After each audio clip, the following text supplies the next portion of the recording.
Hello traders, welcome to the royal attitude research. आज हम देखेंगे शेयर मार्केट क्या है। मैं आपको गारंटी के साथ बोल सकता हूँ कि बस ये वीडियो और आने वाली वीडियो में आप देख लीजिएगा। आपको ज़िंदगी में कभी भी कोई भी पेड कोर्स करने की ज़रूरत नहीं पड़ेगी। हम बेसिक टू एडवांस पूरा नॉलेज यहाँ पे शेयर करेंगे। तो आज हम शुरुआत करते हैं what is share market. Basic share market से हम शुरुआत करेंगे कि शेयर मार्केट है क्या उस और ये कैसे चलता है। स्टॉक मार्केट क्या है? इंडिया में जितने भी एक्सचेंजेस है उसको मिला के हम शेयर मार्केट बोल सकते हैं या फिर स्टॉक मार्केट बोल सकते हैं, इंडियन स्टॉक मार्केट। अभी इंडिया में देखो करीब 23 एक्सचेंजेस है, उनमें से करीब 21 एक्सचेंजेस है वो रीजनल है, और जो मेजर 2 नेशनल लेवल के एक्सचेंजेस है वो है NSE एंड BSE।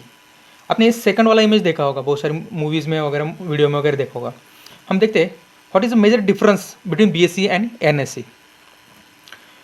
इसका फुल फॉर्म है, BSE का मतलब है बॉम्बे स्टॉक एक्सचेंज, NSE का मतलब है नेशनल स्टॉक एक्सचेंज।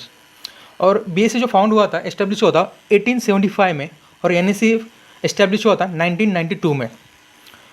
इसमें जो लिस्टेड कंपनियां हैं BSE में करीब आज के डेट में 5300 से ज़्यादा लिस्टेड कंपनियां हैं, वही जाके NSE पे करीब 2100 से ज़्यादा लिस्टेड कंपनियां हैं।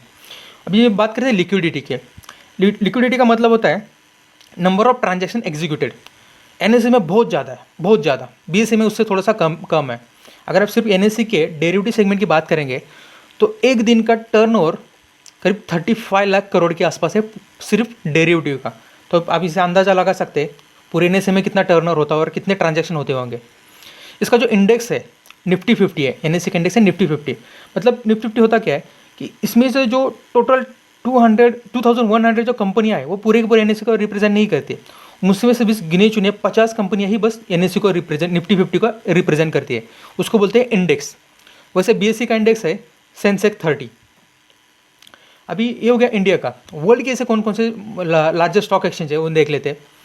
ये जो मैंने शॉर्टलिस्ट किया है वो नंबर ऑफ ट्रांजेक्शन ही नहीं, बल्कि जो लिस्टेड कंपनियां हैं उनका टोटल कैपिटल है, उनका जो वर्थ है, उसके हिसाब से जो 5 मेजर स्टॉक एक्सचेंज है वर्ल्ड वाइड में, वो है New York stock exchange, London stock exchange, Nasdaq, Shanghai stock exchange and Hong Kong.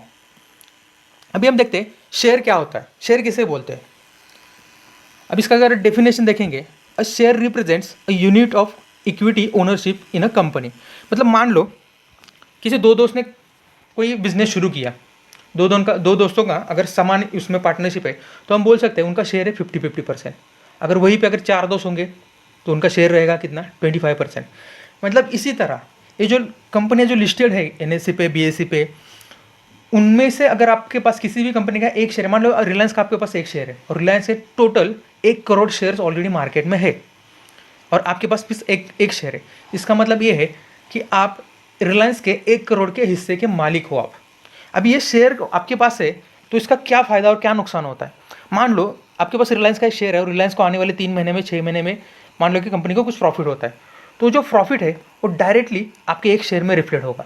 अगर मान लो कि रिलायंस को आने वाले कुछ दिनों में नुकसान हो गया तो जो नुकसान है तो आपको आपके पर्टिकुलर शेयर में थोड़ा सा लॉस दिखेगा। अगर कंपनी डिविडेंड देती है, प्रॉफिट में से डिविडेंड शेयर कर दिया अपने शेयर होल्डर्स को, तो उस डिविडेंड भी आपको मिलेगा। अभी शेयर्स को अलग अलग नाम से पुकारा जाता है, बुलाया जाता है, जैसे कि स्टॉक, इक्विटी, सिक्योरिटीज़, स्क्रिप्ट। अभी जो आप स्क्रीन पे 5 नाम देख रहे हैं उन 5 वर्ड्स का एक ही मतलब है, उसका नाम है शेयर्स। अब ये शेयर्स कहाँ पे बाय करेंगे, उसके पास 2 ही रीज़न है, 2 ही प्लेटफॉर्म है। एक तो IPO में बाय कर सकते हैं। IPO मतलब इनिशियल पब्लिक ऑफरिंग।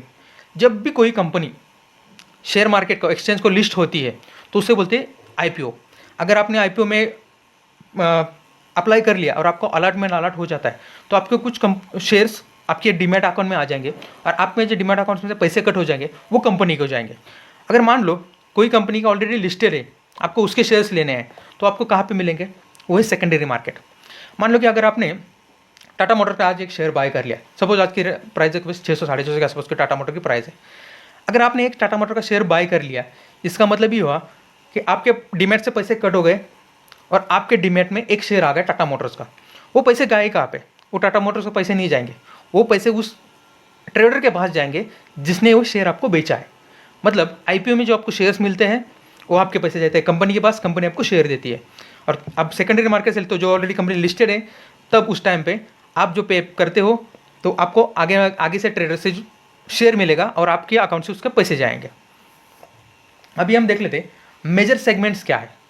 इसमें जो मेजर सेगमेंट है वो इक्विटी, मतलब ये जो शेयर्स है, टाटा मोटर्स हो गया, रिलायंस हो गया, टाटा पावर हो गया, विप्रो हो गया, महिंद्रा हो गया, ये जो शेयर्स है वो इक्विटी कैटेगरी में आते हैं।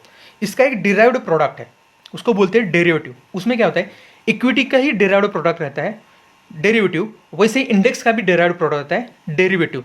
ये मेरा फेवरेट टॉपिक है, हम इसके आने वाली वीडियो में इसमें हम एक लंबा वीडियो बनाएंगे, डिटेल में वीडियो बनाएंगे। डेरिवेटिव में भी दो पार्ट आते हैं, एक तो फ्यूचर और दूसरा ऑप्शंस। ऑप्शन में फिर दो पार्ट है, कॉल एंड पुट। थर्ड जो सेगमेंट है वो कमोडिटी।